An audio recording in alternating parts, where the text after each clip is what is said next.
Brigadier صاحب، سب سے پہلے تو یہ بتائیں کہ افغانستان کی جانب سے 3 روز قبل راولپنڈی، کوئٹہ اور کوہاٹ میں ڈرون حملوں کا لانچ کیا جانا کیا بتا رہا ہے، اور اس میں بھارتی مداخلت کا امکان کتنا بڑھ گیا ہے؟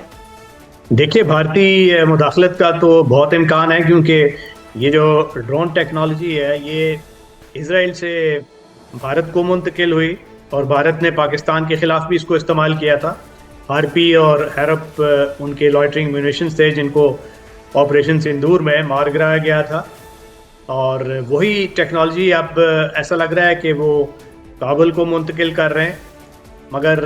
جو ہمارے خلاف استعمال ہوئے ہیں وہ اتنے مؤثر نہیں تھے۔ یہ کوئی اس کا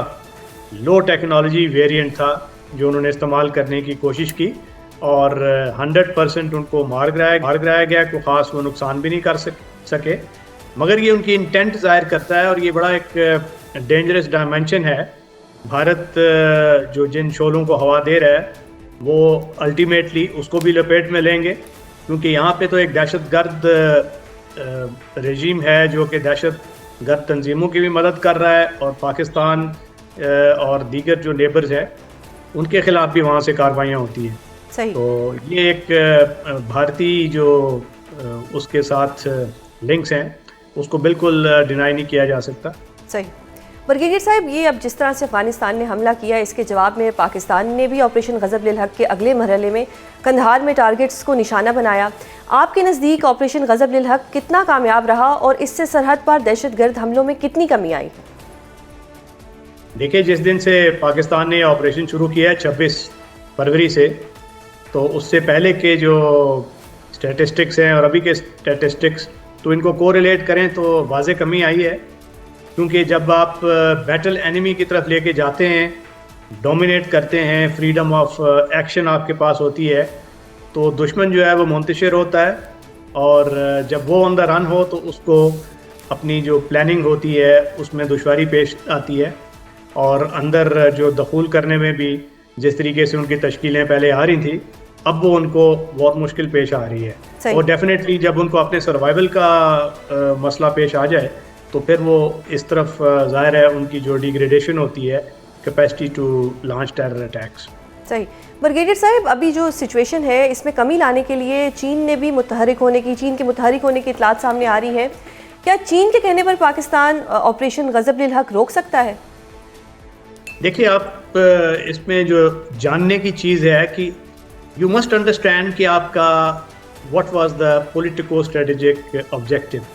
تو آپ کا تصویراتی ہدف جو تھا وہ طالبان رژیم کو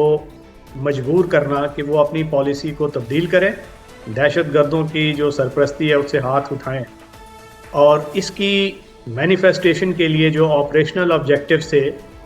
وہ یہ تھے کہ آپ کو جو افغانستان کے اندر سے جن چیک پوسٹوں سے آپ پہ حملہ ہو رہا تھا، جو دخول کے راستے تھے جہاں سے وہ دہشت گردوں کی تشکیلیں آ رہی تھیں، ان کو سیل کرنا، ان چیک پوسٹ پہ حملہ کرنا، اور جو بیسز تھے جہاں سے سوئسائڈ بامبر بن رہے تھے، جہاں وہ لاجسٹک سسٹیننس حاصل کر رہے تھے، اس کو تباہ کرنا، اور اس لیڈرشپ پہ بھی حملہ کرنا جو کہ اس کو ہوا دے رہی تھی۔ تو یہ مقاصد حاصل کرنے کے لیے پاکستان نے آپریشن کیا ہے، اور یہ آپریشن اس وقت تک جاری رہے گا جب تک یہ ہدف پورا نہیں ہوتا۔ چین باہر طور اس میں شامل ہے، میڈیٹری ایفرٹس اس کی پہلے بھی تھیں، اب بھی ہیں، اب وہ اس میں اگر کامیابی ہو جاتی ہے تو پاکستان اس کو ویلکم کرے گا، بصورت دیگر ہم اپنا آپریشن جاری رکھیں گے۔ صحیح سر، اب ایشو یہ ہے کہ حال ہی میں سعودی عرب، قطر اور ترکی کی ثالثی میں ہونے والے پاک افغان مذاکرات بھی ناکام رہے، اب کیا چین کی ثالثی کامیاب ہو جائے گی؟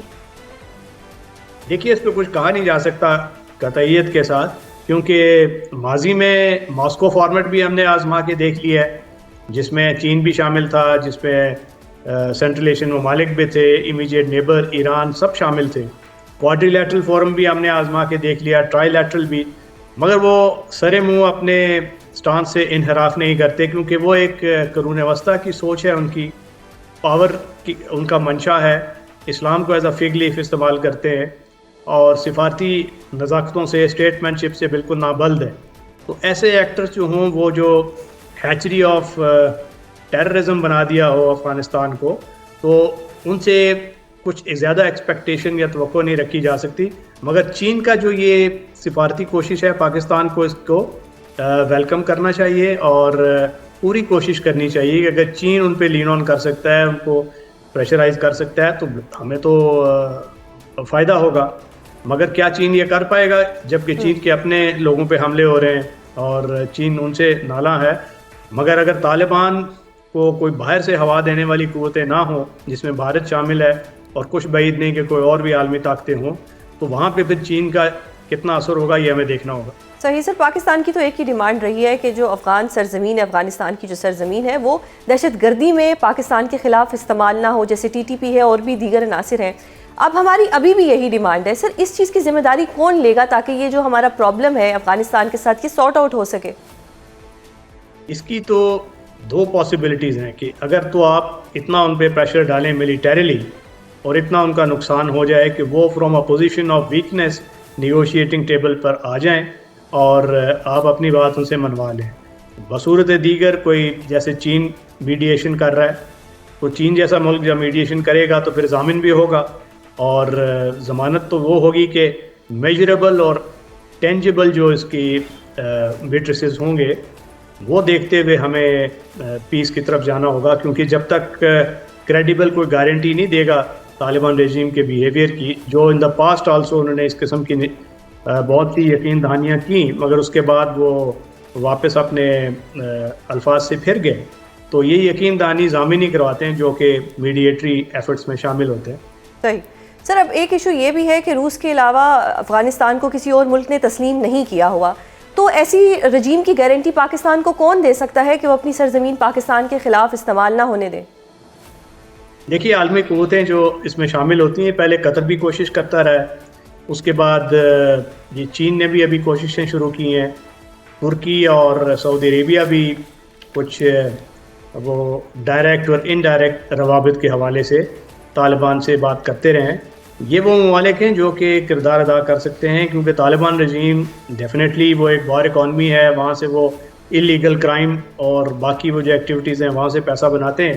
مگر بار طور ان کو پیسہ تو چاہیے. اس میں امریکہ بھی اپنا کردار ادا کر سکتا ہے, کیونکہ امریکہ ان کو پیسہ دیتا رہا ہے ہیومینیٹیرین ایڈ, اور اب بھی چونکہ اگر ساری عالمی طاقتیں جو P5 ممالک ہیں UN سیکورٹی کونسل کے, وہ یکسو ہو جائیں کہ افغانستان میں ایک دہشت گردی کی آماجگاہ نہیں بننے دینا ہم نے اس کو, تو پھر یہ ون ون ہوگا سب کے لیے. ادروائز یہ جو ریجنل ممالک ہیں روس اور چین, میرا خیال ہے یہ زیادہ مؤثر ثابت ہونے چاہیے. صحیح سر, اب یہ جو ہمارا آپریشن غضب للحق ہے, اس میں پاکستان کے آگے کیا ٹارگٹس ہوں گے, ان کو کتنا آئیڈینٹیفائی ہم نے مزید کرنا ہے, اور یہ کتنا عرصہ لمبا چلے گا یہ غضب للحق جو ہمارا ایک آپریشن ہے؟ دیکھیے, اس کی ٹائم فریم نہیں دیا جا سکتا جب تک آپ کے اہداف پورے نہ ہوں, کیونکہ آپ کو تیار رہنا ہے. وہ ایک گوریلا جنگ لڑ سکتے ہیں, کیونکہ اگر ان کا نقصان ہوتا ہے تو وہ جا کے, کیونکہ ریگ ڈیگ قسم کی ان کی آرمی ہے, کوئی ریگولر نہ ان کے پاس ایئر فورس ہے, نہ ہی وہ اس طرح کا ان کا ڈھانچہ ہے فوج کا جیسے کہ ایک عام کنونشنل آرمی ہوتی ہے. تو ان کے ساتھ ہمیں جنگ لڑتے ہوئے 2-3 عوامل کا خیال رکھنا ہوگا. ایک تو ہم ان کا اتنا نقصان پہنچائیں کہ ان کا جو جنگ لڑنے کا پوٹینشیل ہے وہ ختم ہو جائے یا منیمائز ہو جائے, اور وہ پاکستان کی سرحدوں کے اندر آ کے در اندازی نہ کر پائے. دوسرا, ہمیں وہ کریٹ کرنی ہے کنڈیشن کہ وہ دہشت گرد تنظیم جیسے TTP ہے اس کی مدد کرنے کے قابل نہ ہو, اور TTP کا ہم اندر کلا کما کریں. وہ بھی ہمارے اہداف پورے ہو سکتے ہیں اس طرح. صحیح سر, یہ بھی کہا جاتا تھا کہ جو امریکہ اپنا اسلحہ چھوڑ کے گیا تھا وہ بھی پاکستان کے خلاف استعمال ہوا تھا, تو وہ اسلحہ بھی ہم نے نیوٹرلائز کر دیا ہے. جی ہاں بالکل, وہ بھی دیکھیے 73 پریسیجن سٹرائکس ہوئے, ایئر سے آرٹلری سے بھی, اور بگرام ایئر بیس پہ بہت سا اسلحہ تھا جو تباہ کیا گیا. جلال آباد پہ ڈرونز کچھ ملے, ان کو بھی تباہ کیا گیا. اور اس میں ان کی APCs بھی تھی, ان کے پاس اسمال آرمز تھے, اور ہیوی